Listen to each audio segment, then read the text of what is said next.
JMM के केंद्रीय महासचिव सुप्रियो भट्टाचार्य को आपने सुना है। अब आपको विधायक दल के नेता बीजेपी के बाबूलाल मरांडी मीडिया से मुखातिब है। आपको सीधे वहां ले चलते हैं। संरक्षण ही नहीं दे रही है बल्कि बसा भी रही है जगह जगह पर, और उस कारण से जो स्थानीय लोगों का जो रोजी रोजगार है वो भी पूरी तरह से समाप्त हो रहा है, हाक मारी जा रही है।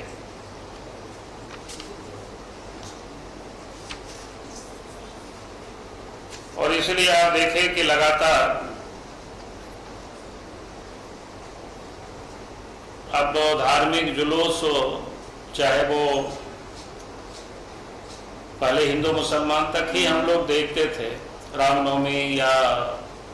दुर्गा पूजा वगैरह में, अब तो देखने ये भी आया कि सरहुल जैसे ट्राइबल लोगों की, जहां बिल्कुल नाचते गाते हुए लोग जाते हैं, कोई और जिंदाबाद मुर्दाबाद भी वो नहीं लगाते हैं, उनकी जुलूस को भी अब रोकने की लोग दुस्साहस कर रहे हैं। तो ये बिल्कुल जिसको कहते हैं कि लगातार ये जो हमले भी बढ़ रहे हैं, तो मैं कह सकता हूं कि आज जो झारखंड प्रदेश में हेमंत सोरेन के नेतृत्व में जो सरकार चल रही है, कांग्रेस के इस नेतृत्व में सरकार चल रही है, राष्ट्रीय जनता दल के नेतृत्व में सरकार चल रही है, तो ये जो बांग्लादेशी घुसपैठिए है और रोहिंग्या है, इन सब को एक प्रकार से संरक्षण दे रही है। अब बंगाल और झारखंड और ये जो बांग्लादेश से सटा हुआ उस सीमावर्ती क्षेत्र में आज पूरी तरह से जिसको कहते हैं ना, डेमोग्राफी बिल्कुल चेंज हो चुकी है। इसलिए हम सरकार से ये मांग करते हैं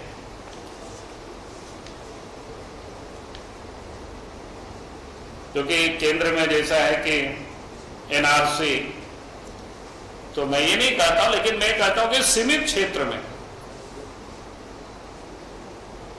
इसकी सर्वे होना चाहिए,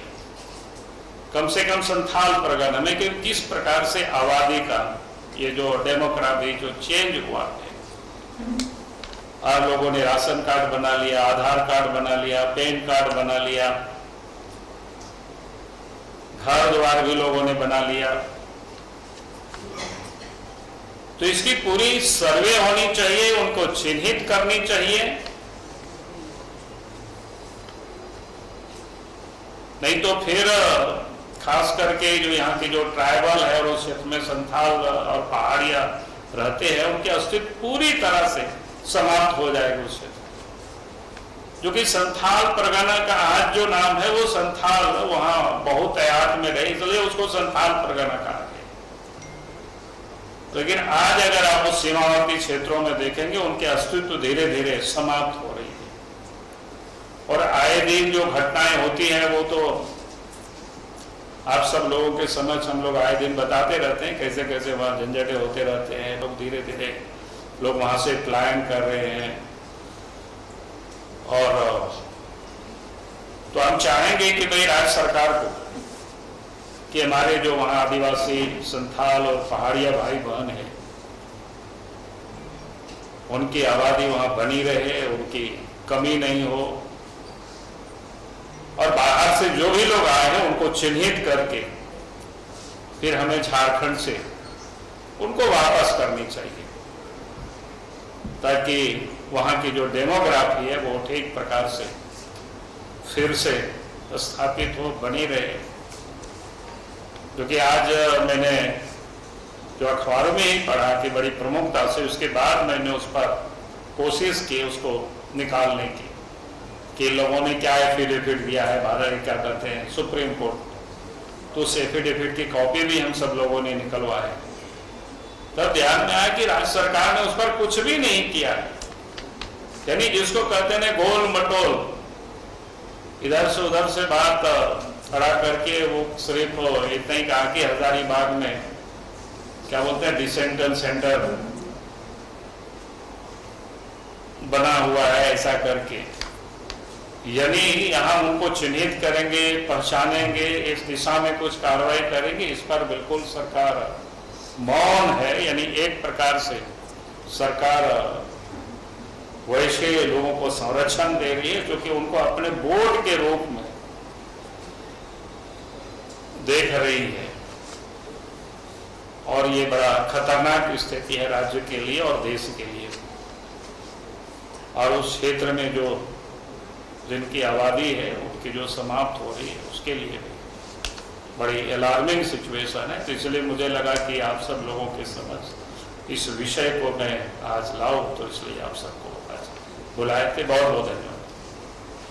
बीजेपी इसके पहले सरकार में थी तो उस समय भी इस इशू पर काफी चर्चा और बातचीत हुई। उस समय इसका क्या कोई सर्वे हुआ है, कितने लोग रह चुका है?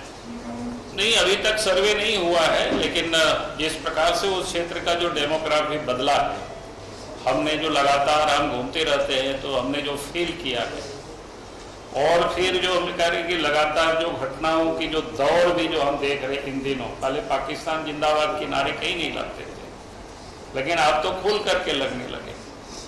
अब सरकारी, जैसे हमने कहा कि लाहौर दग्गा में भी घटनाएं हुई, पहली बार दफा जो घटनाएं हुई थी 2 साल पहले, उस वक्त हमने कई पुलिस पदाधिकारी से बात की और उन लोगों ने कहा कि स्पष्ट रूप से कि वे उन क्षेत्र में रोहिंग्या आ करके बसे हुए हैं और धीरे धीरे उनको जगह दे रहे हैं, बल्कि ट्राइबल की जो जमीन है उस पर उनको बसाया जा रहा है और ट्राइबल को वहां से धीरे धीरे हटाया जा रहा है, भगाया जा रहा है, खदेड़ा जा रहा है। और इस प्रकार की रिपोर्टें जगह जगह से आ रही है, तो ये बड़ा भयावह स्थिति है। अब हमें सचेत होना चाहिए और सरकार को इस पर संज्ञान लेनी चाहिए। सरकार की तो मंशा है और सुप्रीम कोर्ट में दिख रही, तो क्या बाबूलाल जी ये कहना चाह रहे हैं कि अगर भविष्य में बीजेपी की सरकार बनेगी तो सर्वे करा के बाहर किया जाएगा इनको? निश्चित रूप से झारखंड में भविष्य में सरकार बनेगी तो जरूर क्षेत्रों में सर्वे कराया जाएगा। आपको 2 प्रेस कॉन्फ्रेंस हमने सुनाई है। पहली प्रेस कॉन्फ्रेंस जेएमएम की तरफ से थी जिसके निशाने पर बीजेपी थी, और दूसरी प्रेस कॉन्फ्रेंस को संबोधित किया है बीजेपी की तरफ से बाबूलाल मरांडी ने, जिनके निशाने पर सरकार थी। बहरहाल